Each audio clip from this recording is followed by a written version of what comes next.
Halo guys, Assalamualaikum warahmatullahi wabarakatuh. Balik lagi dengan aku, Bayu Prasetya. Gimana nih kabar teman-teman menjelang ujian nasional serta SNMPTN? Semoga teman-teman yang ada di rumah sehat selalu dan udah matang ya persiapan SNMPTN maupun SBMPTN.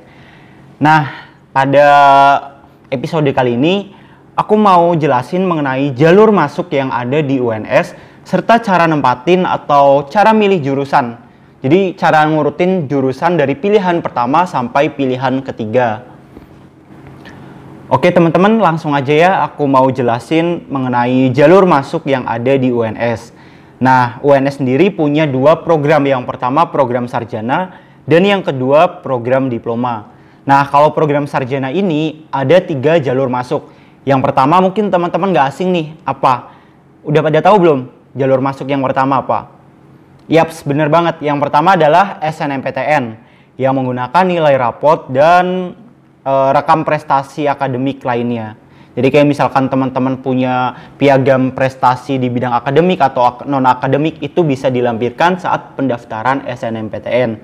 Jadi itu jalur masuk yang pertama ya teman-teman. Jalur masuk yang kedua kira-kira apa nih teman-teman? Ada yang bisa nebak? Ya benar banget, jalur masuk yang kedua yaitu SBMPTN. Nah, jadi SBMPTN ini merupakan jalur masuk ujian tulis ya. Jadi dalam artian yang diadain oleh LTMPT dan dilakukan secara serentak di seluruh Indonesia. Tapi sebelum SBMPTN, teman-teman wajib ikut UTBK atau ujian tulis berbasis komputer. Nah, kalau teman-teman nggak ikut UTBK, teman-teman nggak boleh tuh daftar SBMPTN. Karena apa? Karena SBMPTN memerlukan nilai UTBK untuk daftar. Nah, itu 2 jalur masuk ya untuk program sarjana. Nah, berikutnya jalur masuk jalur masuk yang ketiga, yaitu jalur masuk seleksi mandiri UNS. Jadi program sarjana UNS juga membuka jalur seleksi mandiri. Nah, jalur seleksi mandiri ini di UNS juga digolongkan menjadi beberapa jalur lagi ya, dikelompokin. Ada yang menggunakan nilai UTBK, ada yang menggunakan nilai prestasi akademik, kemudian ada juga jalur kemitraan, dan ada juga jalur disabilitas. Jadi banyak banget ya teman-teman untuk program sarjana. Kemudian untuk program diploma. Yang pertama mungkin teman-teman asing ya, atau belum tahu jalur masuk di program diploma yang pertama, yaitu PMDK. Nah, PMDK UNS ini beda dengan PMDK yang ada di Politeknik Negeri. Kalau di Politeknik Negeri kan teman-teman tinggal daftar serentak ya satu website. Tapi kalau di PMDK UNS ini daftarnya di website UNS-nya sendiri. Jadi beda dari PMDK yang ada di Politeknik Negeri pada umumnya. Tapi penilaiannya juga sama ya, hampir seperti SNMPTN karena menggunakan nilai rapot serta rekam prestasi akademik teman-teman. Nah, jalur masuk yang kedua yaitu ujian tulis mandiri. Jadi aku ibaratin ujian tulis mandiri atau UTM ini ya kayak SBMPTN-nya di program sarjana. Nah, kalau ujian tulis mandiri ini juga dikelompokin 2 subtes ya, Saintek dan Soshum. Nah, tergantung teman-teman nih mau milih Soshum atau Saintek. Itu yang kedua. Kemudian yang ketiga yaitu jalur masuk seleksi mandiri. Jadi nggak cuma program sarjana aja nih teman-teman yang ada jalur mandirinya, tapi juga program diploma ada jalur mandirinya. Dan kurang lebih hampir sama kayak tadi ya, ada beberapa jenis atau dikelompokin lagi dari jalur mandiri di program diploma. Nah, jadi itu teman-teman mengenai jalur masuk yang ada di UNS.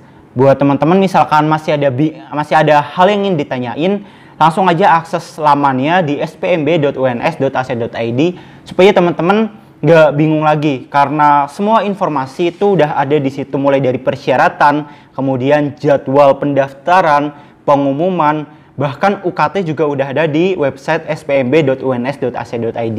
Jadi tinggal diakses aja nih teman-teman. Nah, berikutnya aku mau jelasin mengenai cara menempatkan jurusan. Jadi yang pertama cara menempatkan jurusan, kita lihat dulu nih, apa sih yang kita pengenin. Misalkan aku jago di bidang sosial. Nah, banyak banget kan rumpun-rumpun di sosial, kayak misalnya ada sosiologi, ilmu komunikasi, kemudian sastra Indonesia, dan lain sebagainya. Misal aku pengen banget jadi jurnalis. Nah, ada dua opsi jurusan yang bisa kita ambil. Yang pertama ilmu komunikasi, dan yang kedua kita juga bisa masuk ke jurusan bahasa seperti sastra Indonesia. Nah, tinggal kita nempatin mana sih yang grade-nya paling tinggi. Nah, sebenarnya nih teman-teman, sebelum aku lanjut lagi, kalau mungkin teman-teman udah nggak asing ya mengenai passing grade. Jadi kalau passing grade sendiri itu sebenarnya bikinan dari bimbel. Nah, teman-teman bisa cari tahu grade-nya itu tinggi yang mana di laman SNMPTN atau SBMPTN, karena di situ ada rasionya. Semakin kecil rasio atau presentasenya berarti semakin ketat atau semakin sulit teman-teman buat masuk ke jurusan tersebut. Contoh ilmu komunikasi dan sastra Indonesia. Nah, rasionya lebih kecil ilmu komunikasi, berarti ilmu komunikasi itu jauh lebih susah daripada sastra Indonesia. Nah, jadi di antara dua jurusan ini, ilmu komunikasi dan sastra Indonesia, kira-kira mana nih yang harus ditempatin di pilihan pertama? Ada yang bisa nebak? Oke, bener banget. Jadi yang ditempatin pilihan pertama adalah ilmu komunikasi. Karena apa? Karena rasio keketatannya lebih tinggi dibanding sastra Indonesia.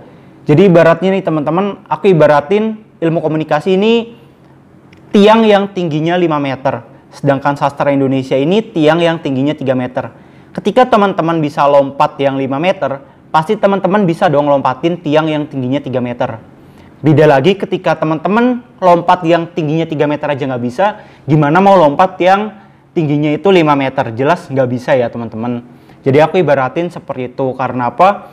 Karena proses seleksinya itu ketika teman-teman gak lolos di pilihan pertama, bakal disaring di pilihan kedua. Jadi kayak gitu teman-teman untuk menempatkan jurusan. Nah, selain itu teman-teman juga bisa ngelihat dari akreditasi kampus atau keketatan kampus. Jadi aku kasih contoh aja nih. Universitas nomor 1 ibaratnya, nomor 1 di Indonesia. Atau aku kasih contoh aja nih.